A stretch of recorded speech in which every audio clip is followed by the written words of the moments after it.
Nah, untuk menjelaskan persoalan yang tadi, nggak usah lihat soal ya, bisa ya. Sampai adep ke teman-teman, jelaskan bagaimana cara sampai menjawab problem solving yang tadi itu tanpa melihat soal lagi. Jadi tadi kan masalahnya ada suatu lembaga amal yang diduga melakukan penyelewengan, tidak menyalurkan dana kepada pihak yang berhak. Nah, kemudian bagaimana cara Ali melakukan tabayun? Mas Ali harus mencari data yang valid dengan cermat, data langsung ke lembaga amal tadi, tidak melalui katanya-katanya, tapi dia harus langsung mencari tahu data yang valid dari lembaga amal tadi.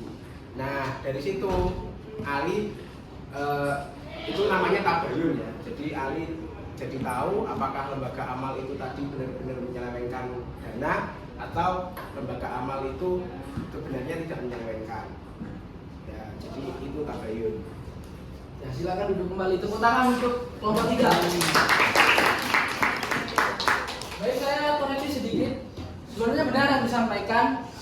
Jikalau menemukan sebuah persoalan terkait lembaga yang perlu digarisbawahi ketika ujian, teman-teman, adalah ada kabar bahwa lembaga amal.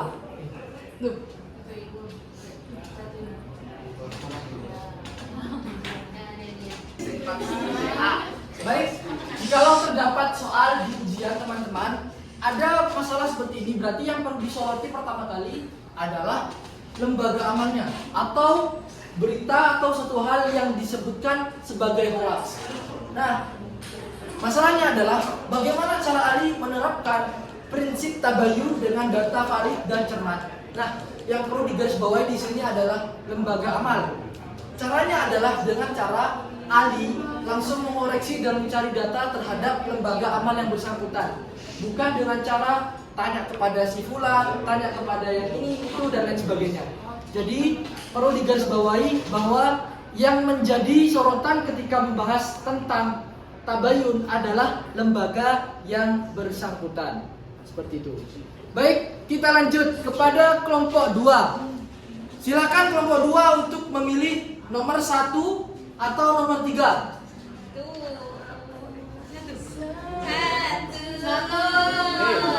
Kelompok 2 memilih nomor 1, sebentar ya. Siap? Kelompok 2 siap?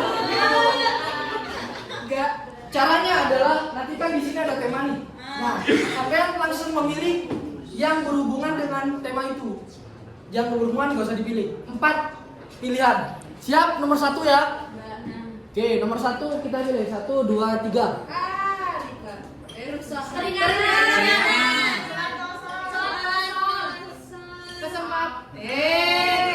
Sabar. Yang mana? Vidya.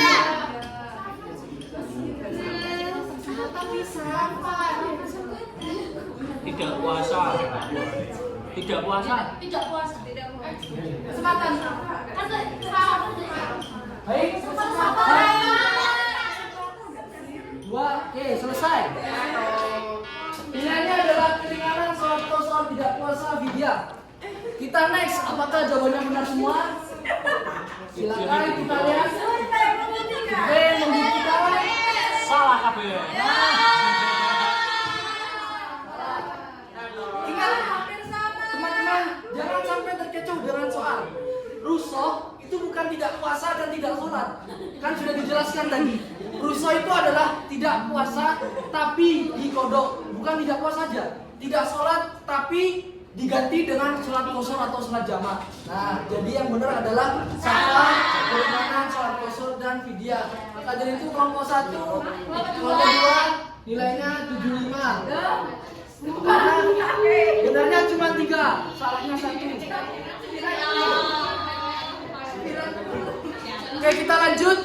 Siap kelompok 2 untuk soal problem solving? Ya, siap ya? Siap? Kita mulai. 3, 2, 1.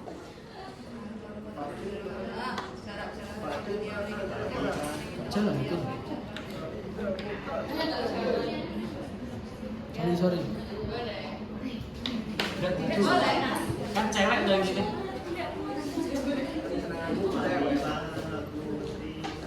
Langsung.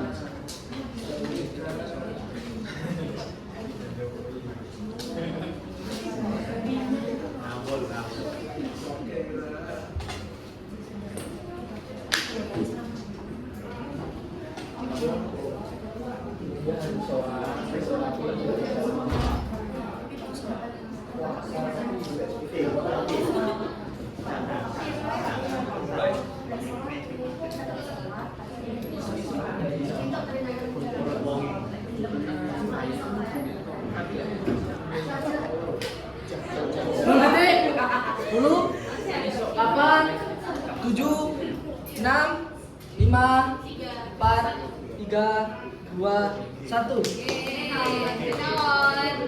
Silakan ada satu orang yang maju untuk menjelaskan bagaimana persoalan ini.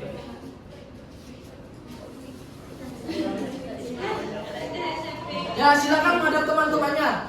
Dijelaskan bagaimana kelompok Anda menanggapi cerita ini. Oke, di sini kan suatu permasalahannya yaitu Fatimah melakukan perjalanan keluar kota selama 2 hari dalam bulan Ramadan. Nah, jarak perjalanannya ini lebih dari 100 km. Pertanyaannya, apakah dia boleh atau tidak sholat dan juga berpuasa? Jawabannya adalah dia boleh tidak berpuasa pada hari itu, akan tetapi dikodok, dan dia tidak boleh tidak sholat. Jadi sholatnya ini diberi keringanan, dijamak ataupun dikosor. Karena kenapa kok boleh? Karena jaraknya lebih dari ketentuan yang sudah ditentukan, yaitu 80 km lebih. Begitu Bapak Guru. Baik, terima kasih. Silakan duduk. Nah, ini diperhatikan teman-teman. Nanti ketika ujian itu seringkali ada pertanyaan-pertanyaan menjebak seperti ini.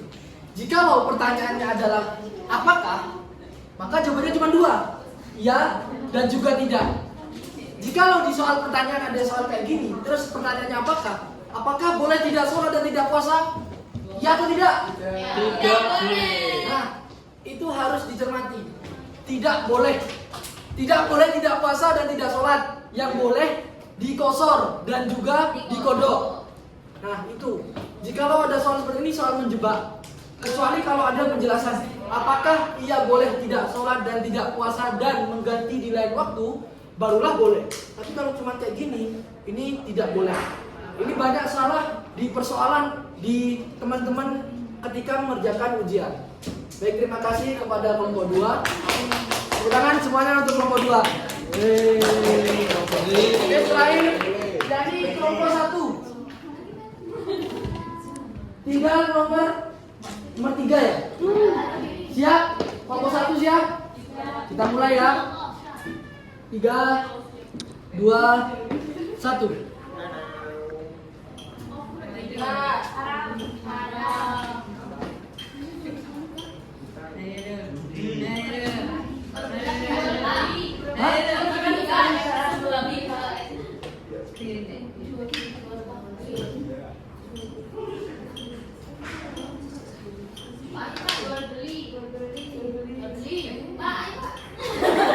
Satu lagi, cepat.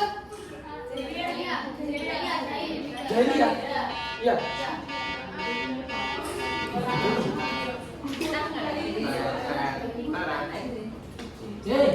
Jahiliyah. Sek, Cim. Baterainya gandes. Iku. Di rumah di mana? Oke ya. Baik, kita langsung koreksi. Inilah jawaban dari kelompok 1. Apakah benar semua? Nah, di sini perlu dicermati teman-teman. Riba itu pasti terjadi jikalau ada namanya hutang. Jual beli itu nggak selalu riba. Ada kalanya kalau kayak syirkah kayak gini nih. Syirkah ini kayak jauh beda sama jual beli atau ijarah. tapi itu halal dan itu nggak bersangkutan dengan riba. Beda kalau hutang. Nah, di sini yang paling mendekati adalah jahiliyah, merugikan sebelah pihak, haram dan juga hutang. Salah satu berarti 75. Oh, sering. Nah, oke. Apakah siap melanjutkan problem solving? Siap ya? Dimulai dari 3, 2, 1.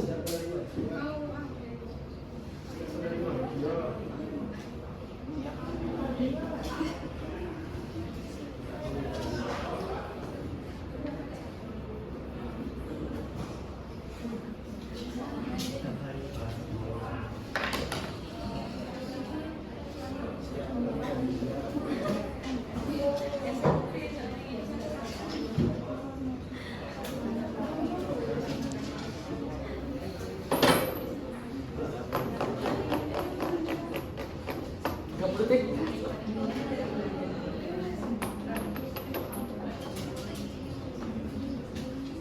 Dua puluh detik.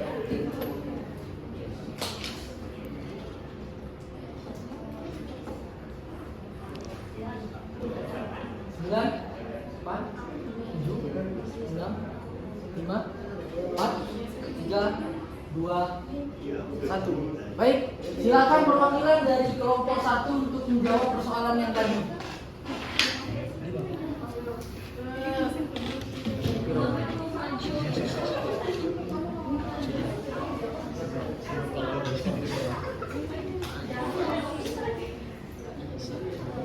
Silakan.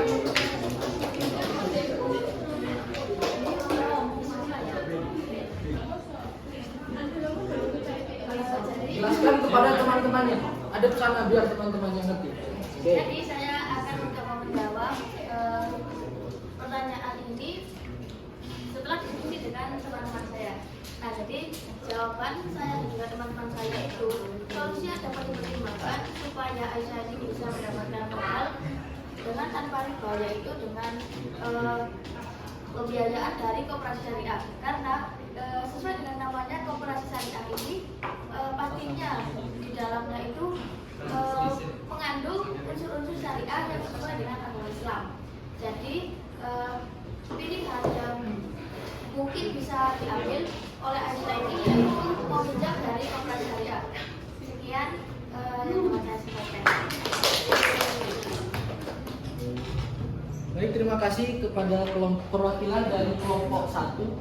Nah, baik teman-teman, jikalau ini perlu kita perhatikan ya. Jikalau nanti di soal ujian terdapat problem solving mengenai riba dan kita harus baca soalnya dulu. Nah, di sini kan udah jelas nih, ada kata-kata koperasi syariah. Nah, jelasnya kalau koperasi syariah itu menawarkan solusi yang lebih halal dan lebih menjamin daripada koperasi bank atau bank konvensional. Nah, di situ teman-teman, meskipun kita nanti nggak tahu apa sih konvensional itu, apa sih syariah itu, tapi kalau di sini udah ada kata syariah, itu bisa dipertimbangkan lagi. Mungkin cukup untuk pertemuan ulas materi pada pertemuan kali ini. Saya mengucapkan terima kasih banyak kepada teman-teman yang ikut berpartisipasi. Tepuk tangan untuk kita semua.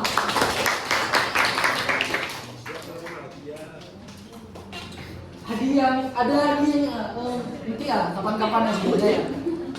Baik, sebelum kita tutup, saya minta pada ketua kelas untuk memimpin doa untuk pelajaran. Sebelum kita mengakhiri pelajaran pada sore hari ini, mari kita berdoa menurut agama Islam. Berdoa mulai. Alhamdulillahirabbil alamin. Subhanakallahumma wa bihamdika asyhadu an la ilaha illa anta astaghfiruka wa atubu ilaik. Baik, terima kasih kepada ketua kelas. Mungkin itu yang dapat saya sampaikan. Terima kasih kepada teman-teman. Kita bertemu di pertemuan setelah ujian nanti. Sekian. Wassalamualaikum warahmatullahi wabarakatuh. Waalaikumsalam. Terima kasih Pak.